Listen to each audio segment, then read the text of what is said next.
La estrategia es la técnica que nos ayuda a defendernos del enemigo que nos amenaza y erradicarlo. La más conocida es la estrategia militar, pero se puede acuñar este término para referirnos también a la estrategia política. El gobierno, por ejemplo, es importante que controle las empresas estratégicas. Puede tener en base a esto hoteles, transporte urbano, líneas aéreas, bancos, alimentos, energía eléctrica, agua, etc., para así formar la defensa y una base de operaciones para vencer a un enemigo. Aunque la experiencia nos dice que en muchos casos el pueblo de ciertos países no le va muy bien. En nuestro caso es importante, ante los cambios que se están dando, tener una estrategia propia para salir bien librados en estos momentos de nuestra historia, para no tener un retroceso a las condiciones de vida de épocas pasadas, donde el dominio de unos pocos generaba esclavitud y discriminación para la mayoría. ¿Suena lejano? ¿Qué tan cerca estamos para enfrentarnos a realidades como en otras partes del mundo, donde impera la violencia, el genocidio, la guerra y el hambre? ¿A dónde vamos hoy?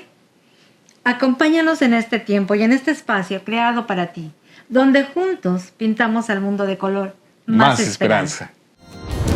Luces Plus presenta Color más esperanza.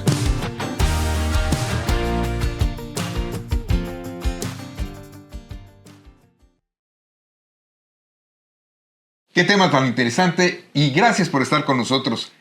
Ahora la pregunta sería, bueno, ¿a dónde va el mundo? ¿Y cuál es la esperanza para Latinoamérica y para México? Para responder a estas importantes cuestiones, tenemos una experta que nos va a ayudar a conocer cuál es el panorama mundial y cuál es el panorama, pues para nosotros, más cercano. Ella es Gisbeleni Gallardo, politóloga, asesora, analista y estratega política. Bienvenida a Color Más Esperanza, Gisbeleni. Hola, ¿qué tal? Pues muy contenta de estar con ustedes. Muy bien. ¿Nos podrías platicar tus impresiones del panorama actual? ¿Cuál es el futuro cercano en el mundo, América Latina y en México? Bueno, pues para contextualizar cuál es el momento histórico en el que nos encontramos, tenemos dos grandes hitos, es decir, dos grandes acontecimientos que están transformando nuestro mundo. Primero, el polo del poder cambió, el cambio de la hegemonía de Occidente hacia Eurasia. Hay una regla global, hay una regla general, ¿no?, que dice que quien domina Eurasia domina el mundo, y hoy el centro del poder se encuentra en Eurasia. Tiene dos polos o dos podos sobre los cuales se sostiene, y uno es políticamente, en términos de inteligencia, en términos militares también, no tanto militar, más en cuestiones políticas, en cuestión axiológica. En términos militar también, entre paréntesis, la sostiene la Rusia de Vladimir Putin, particularmente Vladimir Putin. Si fuese superada la figura de Vladimir Putin por circunstancias de la vida, no necesariamente Rusia estaría en la misma posición en la que se encuentra el día de hoy, de ejercer hegemonía regional y ponerse al frente político de la región de Eurasia. Y comercialmente, tecnológicamente, lo mantiene China. Estos dos polos son los que trasladaron el centro, literalmente el centro mundo de Occidente hacia Oriente. Entendamos qué es Occidente para que podamos dimensionar de lo que estamos hablando. Occidente es el mundo judío-cristiano. Particularmente se refiere a Estados Unidos, que durante poco más de un siglo hemos vivido la hegemonía norteamericana, llegó a su máxima expresión del periodo histórico después de la Segunda Guerra Mundial, y su culmen fue con la caída de las Torres Gemelas y la guerra contra Irak y Afganistán, la Segunda Guerra de Irak y Afganistán. Digamos que este es el gran momento, la globalización, ¿no?, donde existía un solo hegemón que dominaba y controlaba el mundo. Bueno, esto cambió. Y en un proceso de transición se encontraba en un momento de tripolaridad, es decir, existían tres polos que se dividían el control del mundo. Estamos nosotros superando el momento de la tripolaridad, donde Rusia y China se convierten en un ente aglutinante, es decir, se conforman en sí mismo una alianza política, económica, militar, estratégica, se convierten en un solo polo, y esto lo que hace, si tú unes dos fuerzas que estaban en equilibrio, se jalan estas dos fuerzas en equilibrio y dejan en desventaja a la tercera, porque además Occidente se encuentra decadente en todos los sentidos, particular y principalmente en términos sociales, en términos de valores, en términos culturales. La cultura occidental está en decadencia. ¿Y por qué está en decadencia la cultura occidental? Porque se ha desvinculado de lo que la sostenía o de su principal baluarte, que es el cristianismo. El judío-cristianismo, particularmente el cristianismo, que es la definición de Occidente. ¿Y esto a qué nos lleva? Nos lleva al segundo hito histórico en el que nos encontramos actualmente, que es la guerra hemisférica, el famoso choque de civilizaciones que se proyectó y se planteó por Samuel Huntington en los años 90, a principios de los años 90, en el año 92. Ese momento donde las civilizaciones se encuentran y se confrontan es lo que nosotros estamos viviendo el día de hoy. Y esta guerra hemisférica en la que nos encontramos, que es el desarrollo de una guerra mundial, estamos en el desarrollo de la Tercera Guerra Mundial, como primer acto, como preámbulo, el desarrollo de la guerra en Ucrania, que tiene intereses particularísimos desde Occidente, es decir, la guerra en Ucrania es la guerra de los Biden, de la familia Biden, por cuestiones de interés político, pero principalmente económico, tiene que ver con el control de los gasoductos respecto de Ucrania. Pero esto lleva precisamente a la conformación y a la consolidación de estos dos grandes bloques, el oriental y el occidental, y al cambio de las rutas comerciales. Con las sanciones económicas hacia Rusia, lo que trae como consecuencia es la migración del polo económico de Occidente hacia Oriente. Una de sus consecuencias fue la desdolarización. Nos encontramos el proceso de desdolarización, ya el dólar no es la moneda corriente. La desdolarización también nos ha llevado a la transición hacia el nuevo sistema económico, que ya no es bancario, ahora es a través de las monedas digitales, que es algo totalmente diferente, es decir, ya no es a través del préstamo, el préstamo y el ahorro, que sería la base del sistema económico mundial, ahora es a través de la subjetividad del valor de las monedas. ¿Por qué es la subjetividad? Porque las monedas pierden su valor respecto a algo real, algo que lo sustente. Porque ahora ya todo es electrónico, ¿no? Exactamente, es todo electrónico. Ajá. ¿Qué sustentaba las monedas? Principalmente era la producción de un país, por eso la moneda es el tipo de cambio sustenta en Producto Interno Bruto, la relación de la producción respecto a la deuda de ese país. Es decir, qué tanto produces y cuál es tu capacidad de sustentar tu deuda. Y esta producción también, cómo la solventas o cómo la sostienes, que es a través de metales, principalmente oro, ¿no? O sea, tu dinero vale porque es una promesa. Está respaldado. Que existe. Principalmente es oro, de algunos otros era petróleo, de algunos otros metales, pero particularmente el oro. Eso se acabó. Ahora, con el nuevo sistema económico, lo que sustenta tu moneda es la confiabilidad que genera respecto a ciertos factores intangibles que le da certeza a esa moneda. Es decir, es un algoritmo, es una computadora que controla la dinámica del valor de esa moneda en función a cuestiones relativas. Es decir, qué tan confiable es quien se encuentra en la dinámica del intercambio monetario, del intercambio de las divisas. Y se ejerce su control y su distribución a través de tres mecanismos. Uno, el control de las bancas centrales, la fusión de las bancas centrales con los gobiernos, que esto es un verdadero hito, y a través del proceso de fiscalización de las oficinas de Hacienda, de las secretarías de Hacienda, ¿no? Sería en el caso mexicano. Esto eso te cambia totalmente el sistema político mundial, porque tú ya no necesitas una república donde haya división de poderes. Ahora necesitas un poder centralizado que ejerce el control político a través de la moneda y de factores relativos en torno a las personas. Bueno, y creo que con este preámbulo ya me... Perfecto.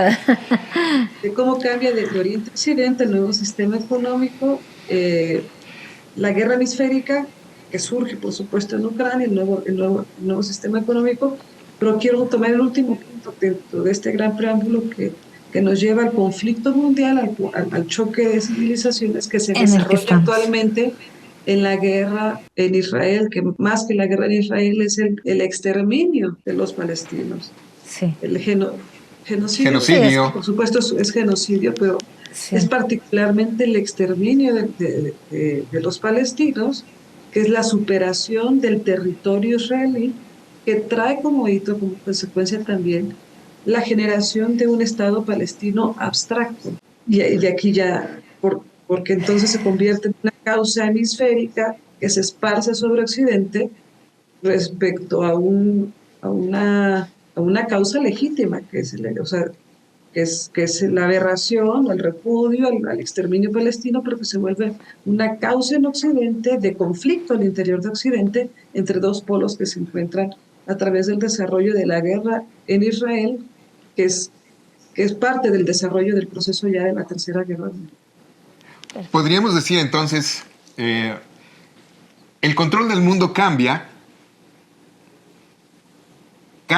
el poder del dinero, y esto, ¿cómo nos afecta? Porque, pues muy bien, el mundo trae esos cambios, y nosotros, ¿cómo nos encontramos ante estos cambios? ¿Estamos inermes? A ver, ¿cómo nos afecta?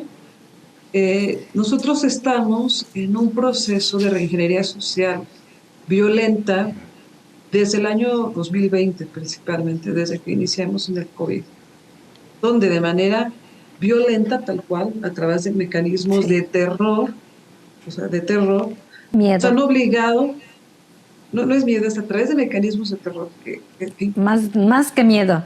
Más que miedos de terror, que impactan de manera profunda al ser humano y lo obligan a hacer cosas que están en contra literalmente de su concepción, de su cultura, de su forma de ser, De su naturaleza. Por supuesto. Entonces nosotros nos encontramos en este proceso de reingeniería social a partir del 2020. Ha sido de manera sutil desde los años 60, o sutil, no tan sutil desde los años 60, pero ha sido de manera violenta a partir de los años 20, perdón, del 2020. ¿Esto qué significa? Que nosotros desde entonces nos hemos estado adecuando a esta realidad política y económica. ¿Cómo nos afecta? Tenemos al modelo político, económico, socialista generalizado prácticamente en todo el mundo, a través de distintas concepciones o nomenclaturas, dependiendo de la realidad política de las naciones, pero nos encontramos en modelos en sistemas políticos generalizados socialistas. ¿Qué es el socialismo? Es una teoría política económica que lleva al desarrollo de los gobiernos de una manera particular. Entre ellas es la pérdida de la individualidad para llegar a la colectividad de las personas. Es decir, es el cambio también de la concepción jacobina de la Revolución Francesa, donde la soberanía radica en las personas. Voy a hacer una breve explicación de un minuto de cómo vimos este proceso. Sí. Durante las monarquías, la soberanía era de Dios. O sea, Dios es el rey, Dios es el que gobierna las naciones. El rey es el administrador del reino, ¿no? Y entonces la soberanía viene dada por Dios al rey, por designio divino, y él administra el reino. ¿Qué pasa con la Revolución Francesa? Se hace un lado a Dios, se niega la existencia de Dios, a la Iglesia, principalmente a la Iglesia Católica, se le ataca, tiene como objetivo destruírsele, y se usurpa el lugar de la soberanía divina a la soberanía del pueblo. Es decir, pasamos de la ley divina a la ley del, a la ley pueblo. la ley del hombre. Esto es la Revolución Francesa. Esto es el humanismo, donde se identifica al ser humano. Y a través de pasamos de la ley de Dios a la ley del hombre, viene el proceso de la democracia, donde se dice que la soberanía no viene de Dios, el reinado no es de Dios, sino de las personas. Y del reinado de las personas, ellas ceden su poder a través del voto, del sistema democrático, a las personas que ellas eligen para que les administren y para que administren el reino que dicen que les corresponde. ¿Qué pasa con el socialismo, que digamos que es la segunda etapa de la Revolución Francesa? Dicen, sí, la soberanía radica en las personas, pero ellas no deben, o sea, no tienen por qué darles poder, digamos, a un grupo de personas que vienen y las someten, sino a través de una organización colectiva que se da a través de la lucha de clases, donde ellas tienen que destruir a esta clase gobernante que las oprime, a través de la colectividad, renunciando a su individualidad, es decir, ya no eres soberano por ti mismo, sino eres soberano en función de cómo te agrupas con los demás, a través de la colectividad del pueblo. Y a través de esta colectividad tú cedes, tú te organizas y es como tú obtienes el poder, no de manera individual, sino de manera colectiva.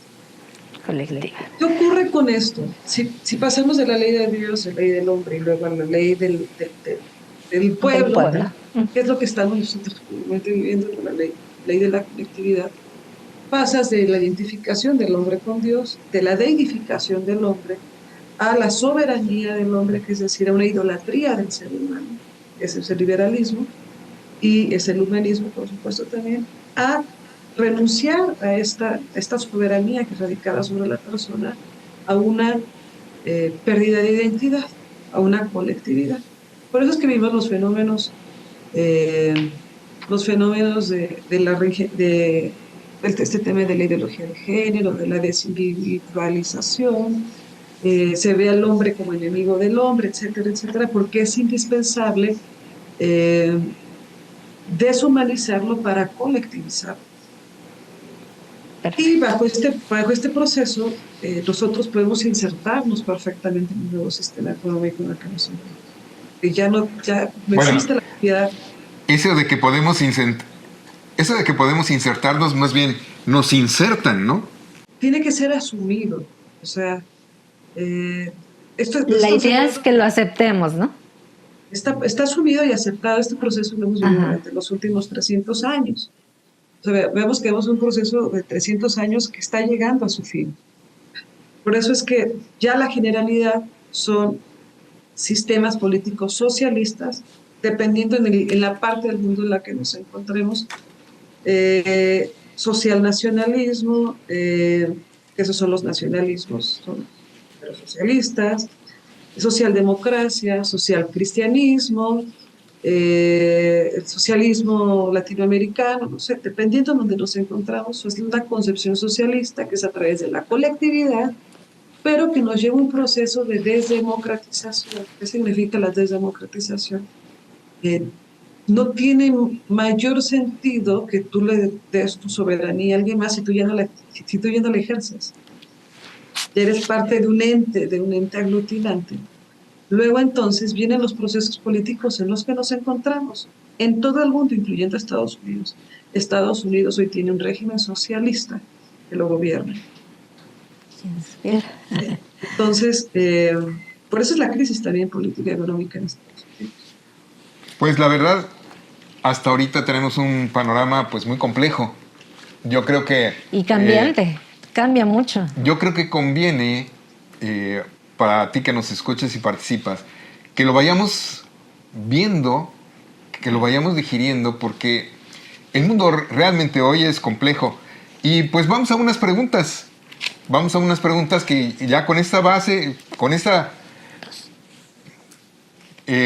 pues presentación, de cómo va el mundo, Ya tenemos un esquema así. tenemos al menos muchas preguntas, que hacer. Y bueno, pues aquí tenemos las tarjetas de Color esperanza. de Color Esperanza, en las que hemos preparado algunas preguntas. Estas preguntas son aleatorias y te invitamos a escoger alguna. Tenemos 5, del 1 al 5, ¿cuál te gustaría? A ver, la 3. La 3. 1, 2, 3. Muy bien. A ver, ¿qué factores externos que la mayoría desconoce serán decisivos en el futuro próximo, Gis? Para México y Latinoamérica. Para México, que desconocen factores externos. Bueno, los más importantes. Estos dos polos hemisféricos que se encuentran, digamos, en conflicto, que es Oriente y Occidente, tienen particular interés comercial, político, militar respecto de México. Estos dos polos se encuentran en desarrollo, en franco desarrollo, en guerra comercial, en guerra de inteligencia respecto a nuestro país. México se encuentra dividido geográficamente en estos dos grandes intereses. Del centro al sur, por los grandes proyectos de infraestructura desarrollados por el presidente Andrés Manuel, de la mano del ejército, se encuentra inserto en el gran proyecto de la Ruta de la Seda, que es el gran proyecto de desarrollo de infraestructura China para el mundo, y que tiene que ver con el proceso de desarrollo, que es un gran hito también para el continente de Centroamérica. Estamos viviendo el despertar, el crecimiento de Centroamérica, pero que se define de Oaxaca, Veracruz, hasta Panamá. Y es por muchas cuestiones, porque literalmente es el ombligo del mundo, primero. Número 2, por la concepción geográfica, porque tienes naturalmente pasos o canales que se pueden desarrollar por la extensión geográfica entre el Atlántico y el Pacífico. Y eso te permite de manera más fácil el tránsito de mercancías entre ambos polos, principalmente las mercancías que salen de China y que van hacia Occidente en esta nueva realidad geoestratégica. Para eso nos ocupan. Sí, bueno, sí, por supuesto. Eso tiene que ver con México, ¿no? De Oaxaca, Veracruz, hasta Panamá es el nuevo gran desarrollo de Centroamérica. Y luego tienes encontrado el famoso proyecto del nearshoring, es decir, la movilización de las industrias norteamericanas a México, por eso le llaman nearshoring, en relación a los recursos naturales con los que cuenta México, que son indispensables para el desarrollo de sus industrias, además de incentivos fiscales y mano de obra barata que ofrece nuestro país. Y esa es la parte norte. Y esa es la parte del Bajío norte de nuestro país. Entonces, tú tienes dos proyectos económicos, políticos, concepciones políticas encontradas. Y estos, digamos, son los dos grandes factores que, por supuesto, impactan a nuestro país. Existe un tercero, que es el desarrollo de la guerra global, genera naturalmente un desarrollo industrial en México, como lo ocurrió principalmente en la Segunda Guerra Mundial respecto al mundo. Sí. ¿Esto qué implica? Uno, se vuelve indispensable los energéticos mexicanos, petróleo principalmente y algunos metales, no tanto el gas, pero sí principalmente las energías fósiles respecto a la demanda global que va a haber por el conflicto mundial que nos encontramos. Y esto te trae también una necesidad de cambiar los mecanismos de consumo energético en el país, porque tus energías fósiles necesitas exportarlas, que es la demanda global. Entonces, ¿cómo suples la demanda interna? Es a través del cambio en las energías renovables. Es el proyecto que está planteando la presidenta electa Claudia Sheinbaum. Entonces, esto tiene que ver también con la forma en que nos han dividido, o sea, en que nos mantengan divididos a nosotros en sí, al pueblo de México, que estemos que estén buscando todo el tiempo que tengamos enfrentamientos de opiniones, etcétera, para que no nos demos cuenta y no protestemos y no veamos esa división? Sí, sí existe una división, pero bajo el siguiente fenómeno. Quien se encuentra al margen de este proceso del socialismo, literalmente se convierte en un polo, pero en un polo marginal, que es el fenómeno político que estamos viviendo. Es decir, es una técnica social, ¿no?, de control de masas que tú encapsulas, o sea, lo haces que se mueva en su mismo entorno. Por eso el sesgo de visión política, ¿no? Creían porque salían y llenaban el Zócalo, iban a ganar la presidencia de la República. No es así, porque existía un sesgo donde estaban circundados y solamente entre ellos mismos se pueden movilizar, se pueden organizar. No pueden romper ese cerco por muchas circunstancias. Y entonces parece que hay una confrontación social, la hay porque existe una diferenciación muy grande entre la gran mayoría que se encuentra ya inmersa en este sistema político y esta parte marginal que se encuentra encapsulada en torno a sí mismo. Y que disocian a esta parte que se está convirtiendo cada vez en más minoritaria respecto a su forma de organizarse, respecto a su forma de pensar y a la capacidad que tienen de movilidad política, es decir, de hacerse, que la han perdido casi por completo. Entonces, y generan una confrontación que es el maniqueísmo político, ¿no? Es esta lucha de clases donde este grupo se vuelve la justificación de la masificación del otro y del control político del otro. Por eso es que parece que hay una confrontación, pero esa confrontación realmente es creada, es ficticia, porque lo que hacen es agruparlos, encapsularlos e impedirles que puedan dispersarse con el resto de la sociedad, porque entonces esto sería peligroso, porque tendrían la capacidad de organizar y de compartir sus ideas con el... Y hacer un frente. Así. Ok. Bien, pues hasta aquí vamos bien, pero ¿qué les parece si hacemos un break? Hacemos una pausa y regresamos en un minuto. Mientras tanto, podemos compartir tu bebida favorita, algo fresco, te invitamos. Volvemos en un momento aquí en tu programa Color más Esperanza. Luces del Siglo es un multimedio digital de noticias.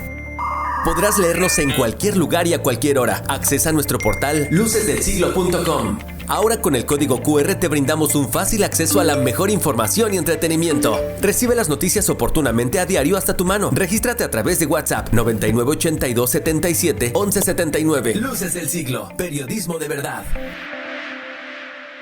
Y ahora vamos a una anécdota. Hablando de cómo actuar. ¿De qué le hablaría el ángel a Cristo en el huerto de Getsemaní antes de ser apresado? ¿Cómo le serviría de consuelo? Seguramente le hablaría de los muchos que decidieron cambiar y seguirle, de muchos otros que se mantendrían fieles a él a lo largo de los siglos.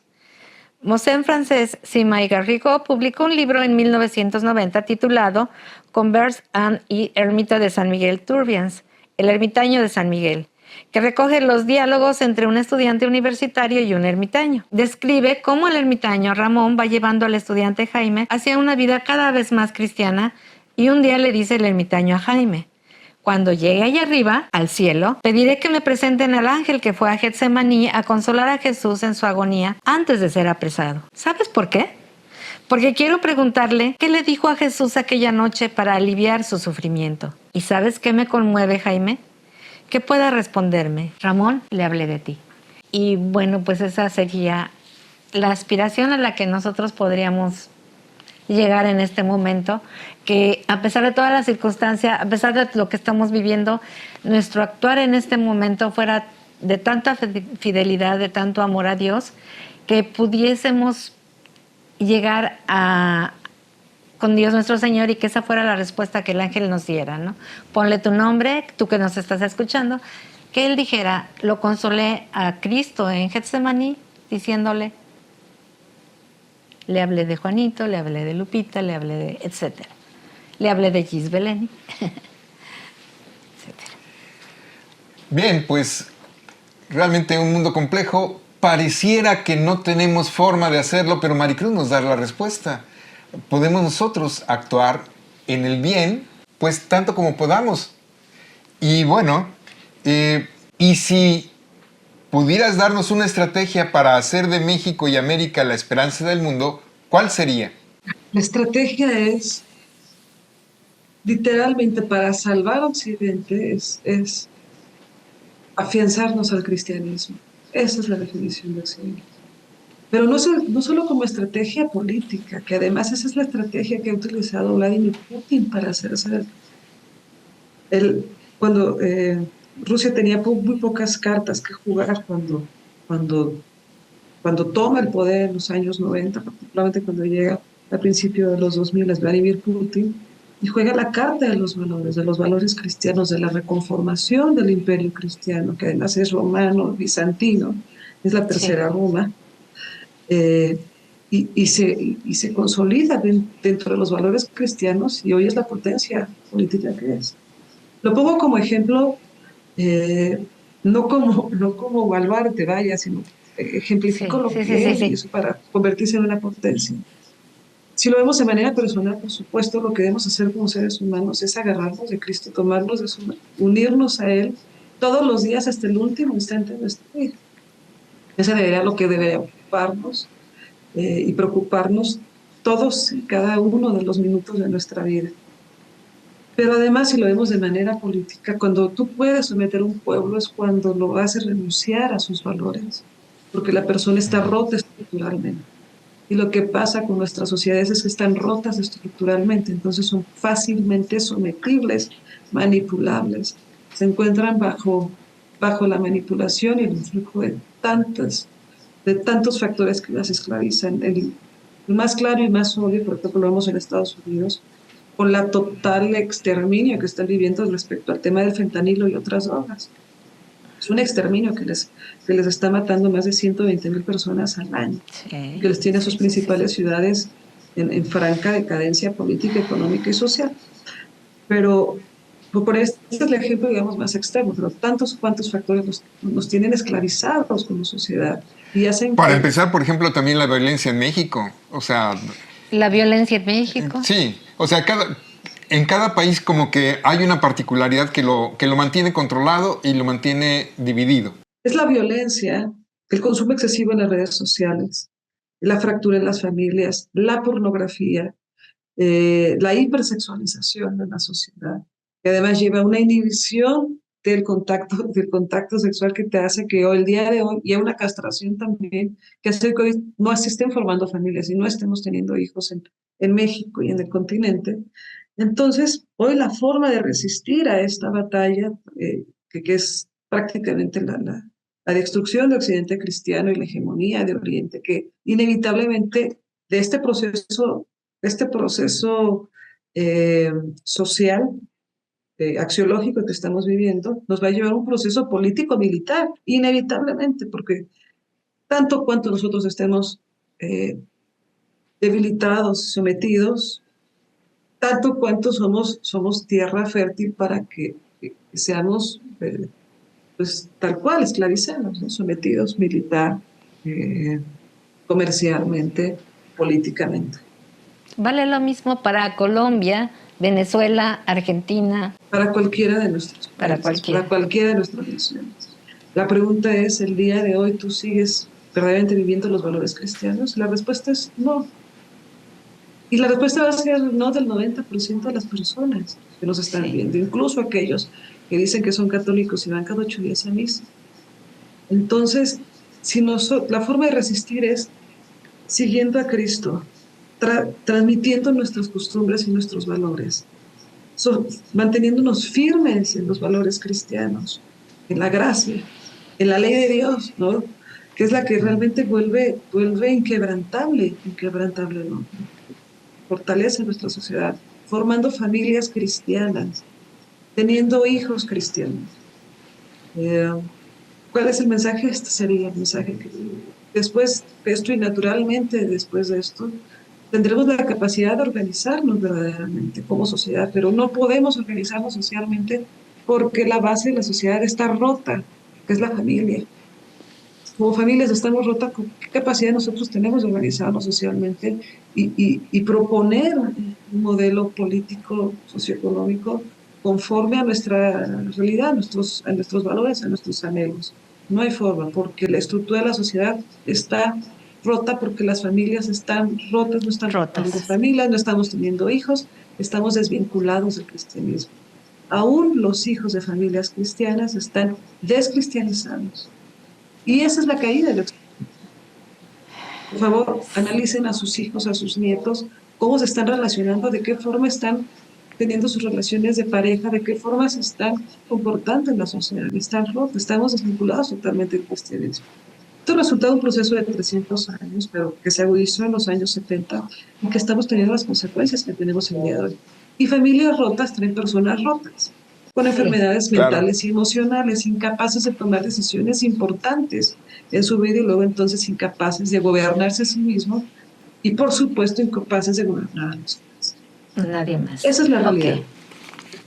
Bien, pues con esto tenemos una idea mucho más clara de cómo andan las cosas y qué compete a la persona, a nosotros en lo individual, pues el matrimonio, la familia y unirnos con aquellos... Para hacer una sociedad más fuerte. Y unirnos con aquellos que comulgan o que comparten nuestros valores, los valores comunes. Es un llamado a nuestros sacerdotes, a nuestros pastores también, porque la crisis de Occidente también es la crisis de nuestros pastores. Entonces esto es para todos, o sea, para toda la iglesia de Cristo, que somos todos nosotros los que estamos en Cristo vivo. Pues, aunque el tema es tan amplio, Híjole, sí. vamos concluyendo. Y pues aquí tenemos la caja de colores. Aquí tenemos algunos papelitos. Cada uno de ellos tiene un color y tienen una palabra escrita.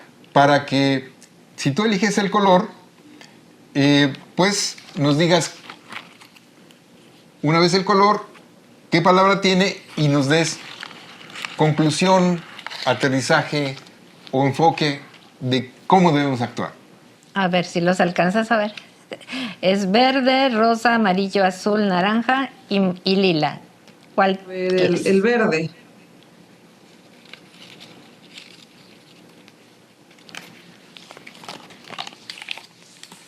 Muy bien, y la palabra es geopolítica.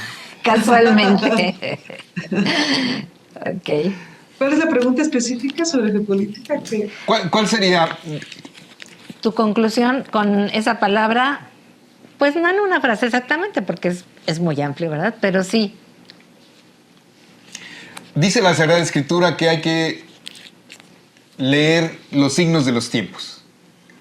Creo que la traducción del programa hoy es: hay que saber de geopolítica, hay que saber leer los signos de los tiempos. Y tú nos estás diciendo más o menos, con las limitaciones que nosotros tenemos, Sí. ¿cuál es el panorama en este segundo semestre de 2024 en el que pasamos de las elecciones a un nuevo gobierno con estas expectativas de control económico, de colectivización en lugar de individualización, de un cambio de Dios o de reino o cosas así? Entonces, de acuerdo con esto, ¿cuáles serían tus conclusiones? Utilizando geopolítica. En términos geopolíticos, estamos en el desarrollo de la Tercera Guerra Mundial. Actualmente nos encontramos en el despliegue militar y negociaciones estratégicas de la Tercera Guerra Mundial. Los cambios en los gobiernos, incluyendo el mexicano, son acordes a ello. Ya mencioné que México industrialmente le va bien a México el tema del desarrollo de la guerra, pero también se convierte en un polo de atracción no solo económico, sino de atracción político-militar. Es un punto geoestratégico México. Y eso también nos pone en un momento peligroso. Sí, claro. A algunas regiones de América Latina les irá bien económicamente. ¿Esto qué significa? Habrá dinero, poco, para la mayoría de las personas, pero tendrán lo suficiente para sobrevivir. Y se cumplirá la máxima del proyecto del nuevo orden La mundial, agenda. de la Agenda 2030, que dice: no tendrán nada y serán felices. Es decir, tendrás lo suficiente para cumplir tus necesidades básicas y lo suficiente para tener los estímulos que necesitas para mantenerte en un estado de felicidad, pero es una felicidad, no es de felicidad, de bienestar, que además son ficticios y además son infinitos, y dentro de ellos se encuentran, por supuesto, no solo los distractores, redes sociales, etcétera, muchos espectáculos. Si se dan cuenta, hemos tenido muchos espectáculos, ¿no?, en nuestra región, Netflix, etcétera, sino las drogas que son necesarias para mantener esos estados de estabilidad emocional, que son la tristeza y las crisis emocionales son tanto cuanto grandes en función de que nosotros nos vamos alejando de ellos. Sí. Entonces, en términos geopolíticos estamos en un momento muy complejo de la historia, porque hablar del desarrollo de la Tercera Guerra Mundial no es como en los años 40, en 1940, finales de los 30, del siglo pasado. Hoy tenemos un despliegue tecnológico brutal, armas con un altísimo nivel de desarrollo, químicas, biológicas, por supuesto, Las nucleares. y las nucleares, que hoy tenemos un despliegue de armas nucleares de las distintas potencias, pues en prácticamente nuestros mares, en todos nuestros territorios. Y con todo eso, bélicamente nos sentimos así como que nos van a disparar. Pero, ¿cuál es nuestra esperanza? Pues nuestra esperanza siempre va a ser Jesús, o sea, nuestra esperanza siempre es Cristo. Dice: si están unidos a mí, ¿qué les preocupa? No importa lo que pase alrededor, si nosotros estamos unidos. Él es la esperanza, y la esperanza es que seguimos, muy a pesar de todo, seguimos siendo sociedades con valores cristianos, en decadencia, desvinculados de ellos, pero todavía hay una dos naciones que practican los valores cristianos, y ahí es donde está nuestra esperanza. Tenemos la capacidad de regresar a Cristo, y entonces ahí cambiará todo. Primero, nuestra historia trascendente, nuestra vida trascendente, porque estaremos nosotros viviendo el cielo, literalmente. Y segundo lugar, naturalmente nuestra sociedad va a cambiar, porque nuestras familias van a estar cambiando. Pero si nuestra familia es rota, la sociedad está rota. Eso debemos tenerlo muy en claro. Está rota porque hemos sacado a Dios en nuestra vida. No hay de otra forma. ¿Cuál es nuestra esperanza? La esperanza, por definición, es Cristo. Él es la esperanza de Dios y la esperanza nuestra. Perfecto. Muchísimas gracias. ¿Nos darías alguna recomendación de algún libro para leer, para documentarnos o para ver? Porque nosotros también tenemos alguna. Híjole, qué película, bueno, qué cuestión para ver. Ay, soy poco de compartir contenidos.